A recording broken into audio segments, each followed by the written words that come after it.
नमस्कार, मैं हूं आपके संग नित्यम मंत्र यंत्र वास्तु के विशेष कार्यक्रम के साथ।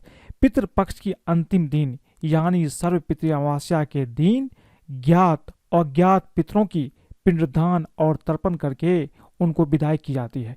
यानी पितृपक्ष के अंतिम दिन पितृ अमावस्या के दिन पितृ अपने लोक में यानी कि पितृलोक में लौट जाते हैं।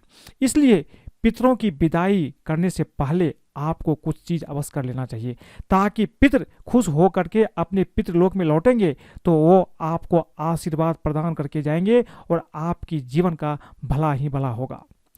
सर्व पितृ अमावस्या के दिन आपको क्या करना चाहिए, किस तरह से अपने पितरों की विदाई करें ताकि पितृ खुशी खुशी अपने लोक में लौट जाएं।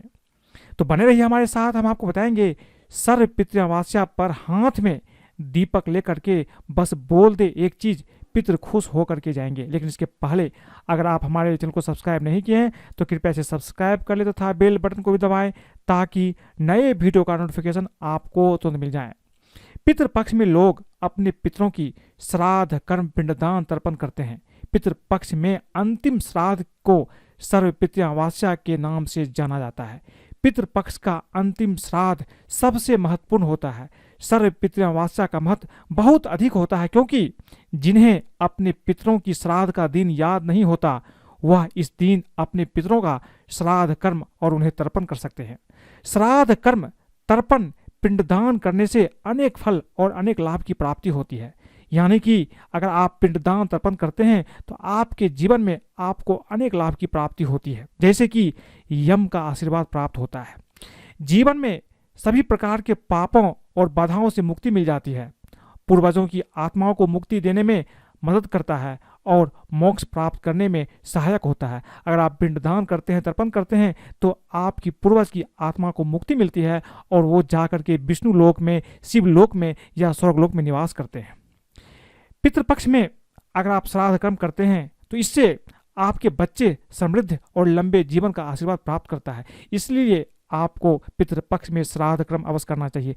अगर आपने नहीं किया है तो सर्व पितृ अमावस्या के दिन यानी कि पितृपक्ष के अंतिम दिन आपको श्राद्ध तर्पण पिंडदान अवश्य कर लेना चाहिए।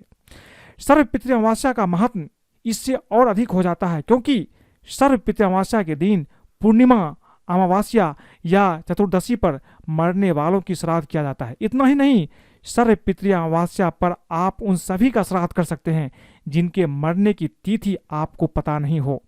पितृपक्ष की अमावस्या पितरों को श्रद्धांजलि देने के लिए सबसे महत्वपूर्ण तिथि है।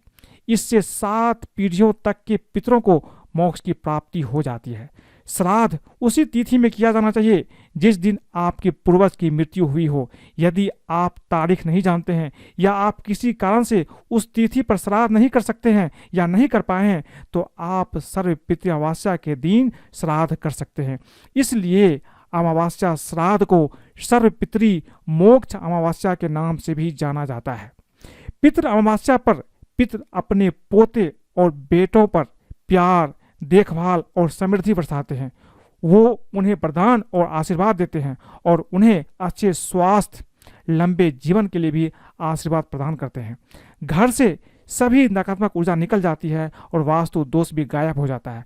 कहा जाता है कि पूर्वजों की आत्मा को राहत देने से, उन्हें मोक्ष प्राप्त करवाने में मदद करने के लिए जो अनुष्ठान किए जाते हैं उस अनुष्ठान से पितृ प्रसन्न होकर आपको आशीर्वाद प्रदान करते हैं। इसलिए सर्व पितृ अमावस्या के दिन अनुष्ठान करने से समृद्धि, कल्याण और आशीर्वाद प्राप्त किया जा सकता है और बहुत आसानी से आप अपने पितरों को प्रसन्न भी कर सकते हैं। श्राद्ध किसी भी पवित्र नदी के आसपास आप कर सकते हैं, तर्पण कर सकते हैं। लेकिन अगर आसपास कोई नदी नहीं है या आप नदी के पास नहीं जा सकते हैं तो ऐसे में आप घर पर ही अपने पितरों का तर्पण कर सकते हैं। इसके लिए आपको जब भी अपने पितरों को तर्पण करना हो उस दिन आप तिल और कुश से जलांजलि, तिलांजलि आदि कार्य कर सकते हैं। सौभाग्यवती स्त्रियों की नवमी तिथि, सन्यासी लोगों का द्वादशी को और अकाल मृत्यु को प्राप्त हुए लोगों को चतुर्दशी तिथि के दिन तर्पण किया जाता है। अगर आप अपने पूर्वज की तिथि आपको पता नहीं है या उनके बारे में आपको कोई जानकारी नहीं है तो ज्ञात और अज्ञात सभी लोगों के लिए, सभी पूर्वजों के लिए आप सर्व पितृ अमावस्या के दिन सबका तर्पण पिंडदान श्राद्ध कर सकते हैं। दोपहर 12 बजे जब सूर्य पृथ्वी के ऊपर हो, ऐसे समय में ब्राह्मण को पकवान और दान दक्षिणा देने से भी पितृ तृप्त हो जाते हैं। इसके साथ ही आपको जरूरतमंद लोगों को भी दान अवश्य करना चाहिए। श्राद्ध पिंडदान तर्पण करने के बाद ब्राह्मण को भोजन करवाना चाहिए और किसी गरीब को दान भी अवश्य करना चाहिए। अपने पितरों का श्राद्ध करने से पहले श्राद्ध की विधि आपको अवश्य जान लेना चाहिए, नहीं तो आपकी श्राद्ध संपूर्ण नहीं होगी। अच्छा ये होगा कि आपके आसपास अगर कोई ब्राह्मण हो तो ब्राह्मण को बुला करके, किसी पंडित को बुलवा करके ही आप श्राद्ध कर सकते हैं, ये आपके लिए ज़्यादा अच्छा होगा। लेकिन अगर आप किसी पंडित को या किसी ब्राह्मण को नहीं बुला सकते हैं तो आप अपने से भी श्राद्ध कर सकते हैं। श्राद्ध की जो सबसे आसान विधि है, जो आपको सर्वपितृ अमावस्या के दिन करना है, ये आप जान लीजिए। सबसे पहले आपको क्या करना है, सर्वपितृ अमावस्या के दिन सुबह स्नान करके गायत्री मंत्र का जाप करके सूर्य को आप जल दे दीजिए। इसके बाद किसी भी ब्राह्मण को आप श्राद्ध के दिन भोजन करने के लिए निमंत्रण अवश्य दीजिए। इसके बाद श्राद्ध में बनाए गए भोजन से पंचबली यानी गाय, कुत्ते, कौवे, चींटी और देवताओं के लिए भोजन अवश्य निकाल लीजिए। ऐसा मानते हैं कि पितृदेव इस रूप में भोजन ग्रहण करने आते हैं। कौवे को यम का दूत भी माना जाता है। पंचबली भोजन निकालने के बाद अपने सभी पितरों को याद करें, उनका एक साथ श्राद्ध करें। इसके बाद ब्राह्मणों को भोजन अवश्य कराएं, उन्हें वस्त्र, दक्षिणा और आप कुछ रुपये पैसे दे करके उनको विदा करें।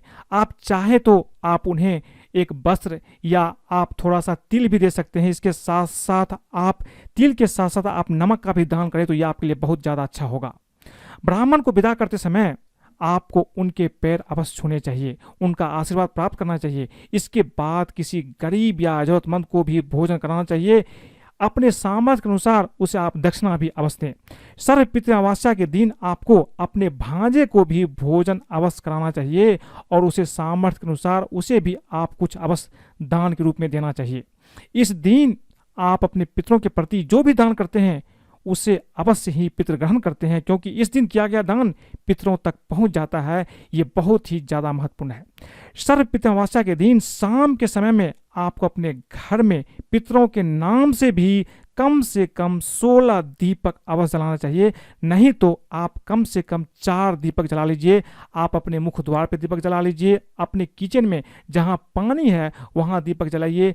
आप एक दीपक अपने पूजा घर में जलाइए और एक दीपक आप पश्चिम दिशा में भी जला लीजिए। ये आपके लिए बहुत ही ज़्यादा महत्वपूर्ण होगा। नहीं तो कम से कम अगर हो सके तो आप 16 दीपक आप उसके नाम से अवश्य जलाइए।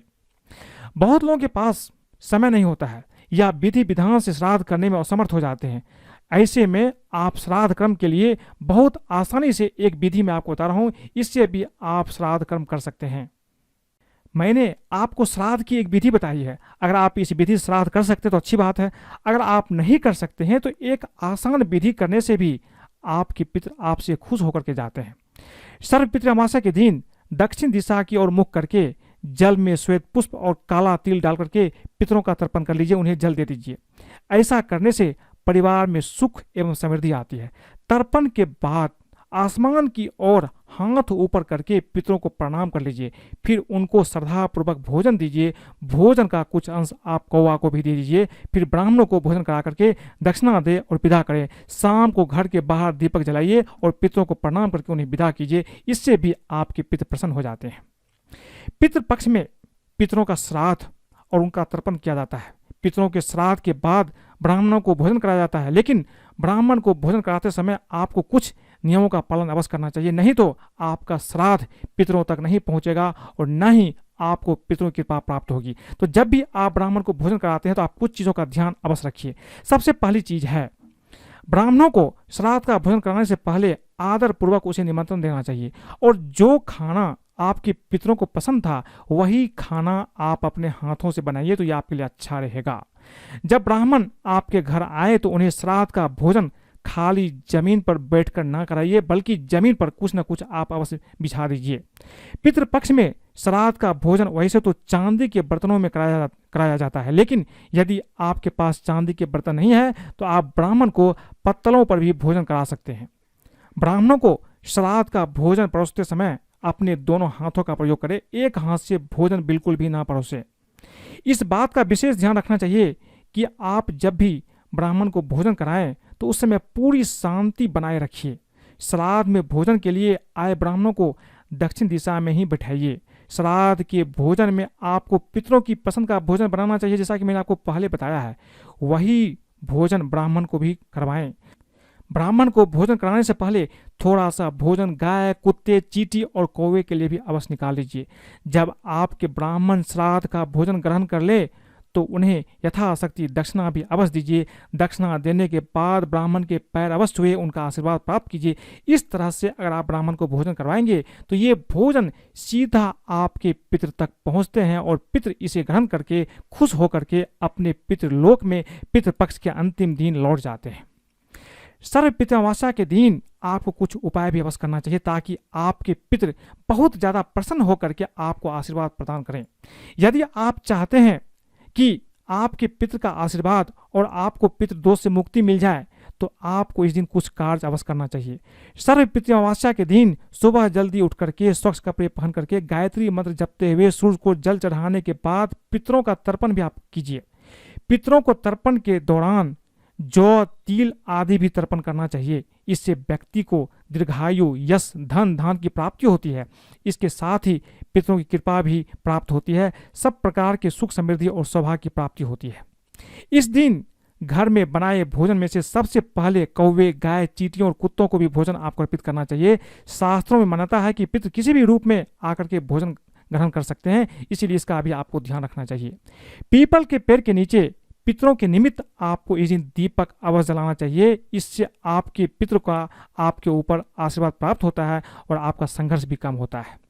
जो व्यक्ति पितृपक्ष के दौरान पितरों का श्राद्ध न कर पाए हों तो सर्व पितृ अमावस्या के दिन श्राद्ध और तर्पण करके पूरे पितृपक्ष के दिनों का पुण्य और पितरों को तृप्त कर सकते हैं। इसलिए अमावस्या तिथि को ब्राह्मण को भोजन और दान दक्षिणा अवश्य देना चाहिए। सर्व पितृ अमावस्या के दिन पितरों के लिए चौमुखी दीपक जलाना चाहिए। इस दिन सूर्यास्त के बाद घर के दक्षिण दिशा में पितरों के नाम के 14 मुखी दीपक जला करके रखिए। इससे व्यक्ति को पितरों के आशीर्वाद के साथ सभी सुख वैभव की प्राप्ति हो जाती है।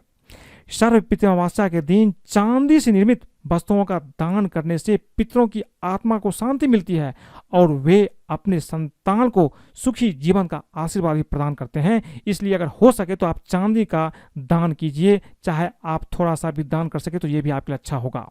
सर्व पितृ अमावस्या के दिन आटे की गोलियां बना करके किसी तालाब या नदी किनारे जाकर के ये आटे की गोलियां मछलियों को खिला दें। ऐसा करने से आपके सभी परेशानी का अंत होगा और पितृ भी प्रसन्न होंगे।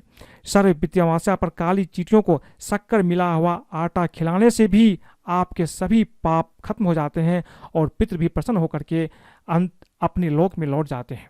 अब ये जानते हैं कि सर्व पितृ अमावस्या के दिन आपको हाथ में दीपक लेकर के क्या एक चीज अवश्य बोलना है। देखिए, इस शाम एक दीपक जला करके हाथ में रख लीजिए। एक लोटे में पानी ले लीजिए। अपने घर में 4 दीपक जला करके चौखट पर रख दीजिए। हाथ जोड़ करके पितरों से प्रार्थना करें कि आज शाम से पितृपक्ष समाप्त हो रहा है। अब आप हम सबको आशीर्वाद दे करके अपने पितृलोक में लौट जाइए।